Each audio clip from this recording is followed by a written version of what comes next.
Yes, hi, my name is Anatol Zuckerman. I'm running for alderman, and I'm very concerned about this situation here, and I think that Newton should, the best way to put pressure on the national ADL is to join the town of Watertown in their withdrawal from the national, from the No Place for Hate program.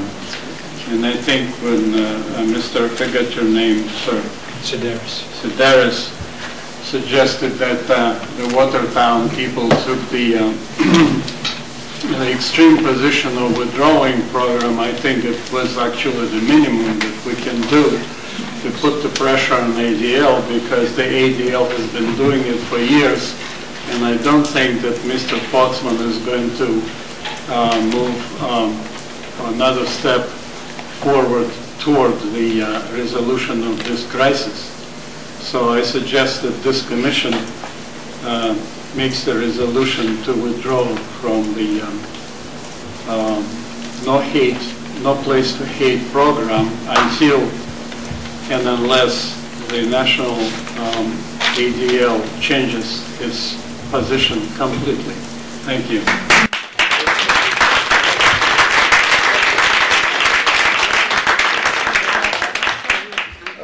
I just want to respond to that, because I think the consensus of this group is that we shouldn't withdraw yet, that that's sort of like the ultimate. And I think we put more pressure on by threatening, or by implying, or by waiting and see, because as somebody commented, this is democracy percolating upward. And I think we put the pressure on by saying, gee, we can do that, but once we do it, and I'm not saying Watertown was wrong, because you certainly were a catalyst to this action, and it's a commendable action, and it's a brave action. But I think that we can make a stronger vote on this by sitting and waiting and putting the pressure on and seeing where we come from. Getting back to what Mr. Gentleman has stated, if one town withdraws, that's wonderful, but I'd like to see more than one, not just Newton, but I think if it becomes a swell and more than one town withdraws, then I think you'll have some action. So I think it's important to give it a day or two, and let's see what happens. And then if we have to, then I guess we have to have meetings with some of the other towns and do something. Hi, my name is Villar Sahakian, and I live in Needham, Massachusetts. I found out 8 months ago, before I grew up with my grandmother, I knew she was a genocide survivor because that was my nighttime stories. I find out 4 of my grandparents that were genocide survivors, they came back, they made family in the village called Igi in Kayseri. This is very disturbing for me because, as I said, my nighttime story was all about genocide. Changing the Ottoman Turkish name, Turkey didn't change their attitude.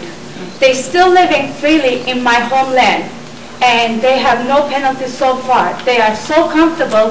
They are taking our churches, turning the museum, our walls, our villages burned down. There's no existence left.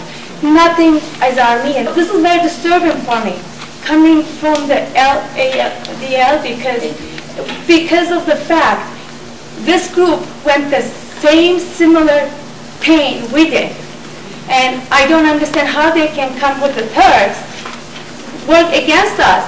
My name is Naomi Badalian. I'm from 26 Wallace Street, Watertown, Massachusetts. There are people in Turkey that are striving to make their country a democracy. There's the Human Rights Association of Turkey, which demands of their government to recognize the genocide.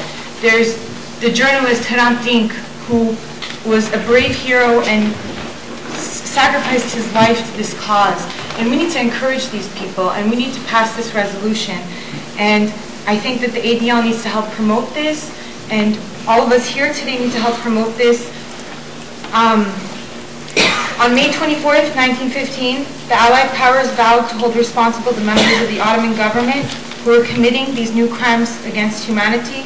Yet, as we all know, realpolitik set in, and the perpetrators were allowed to go unpunished.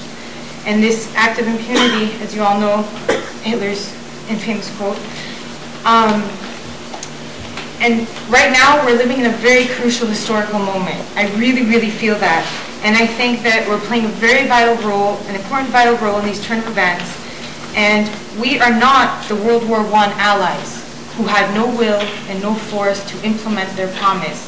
And I think we have the ability, and I think we can end this vicious denial of the genocide. And Turkey has become more and more aggressive in its denial. When a state like Israel, when a country like America endorses this stance, then we are sending a message to the world that genocide remembrance is selective and private interests outweigh morality. And I'd like to share with you, if I can have 2 more minutes, sorry.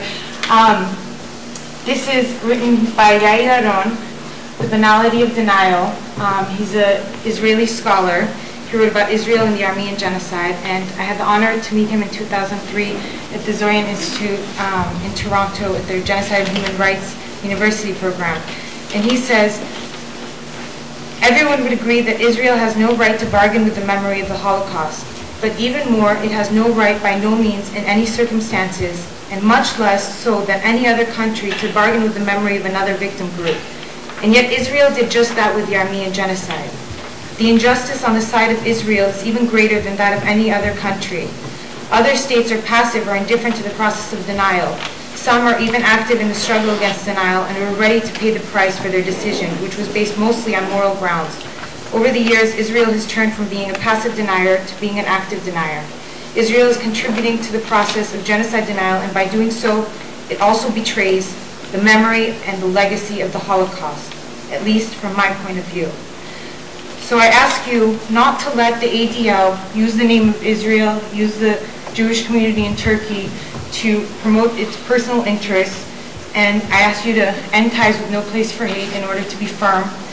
And I ask you to think about what is going to happen in the future, who are we going to remember. And we don't want the future generations to remember ADL. We want them to remember the Yair Aron. We want them to remember Israel Charny. We want them to remember Yehuda Bauer. We want them to remember Raphael Lemkin. We want these names to be ingrained in our memories forever. I want to thank all of you for your comments and for your openness. We have heard you. We will take under advisement, and it will remain on the table. But as we said, we will wait to see what happens over the next few days. I think everyone in this room is united by one common thread, and that is we want to see justice for the Armenian people. We want to see a full, complete recognition of the Armenian genocide by the ADL, and the ADL becoming one of the active supporters of the legislation to recognize to have the United States recognize the historic fact of the Armenian genocide. And I think we're all prepared to go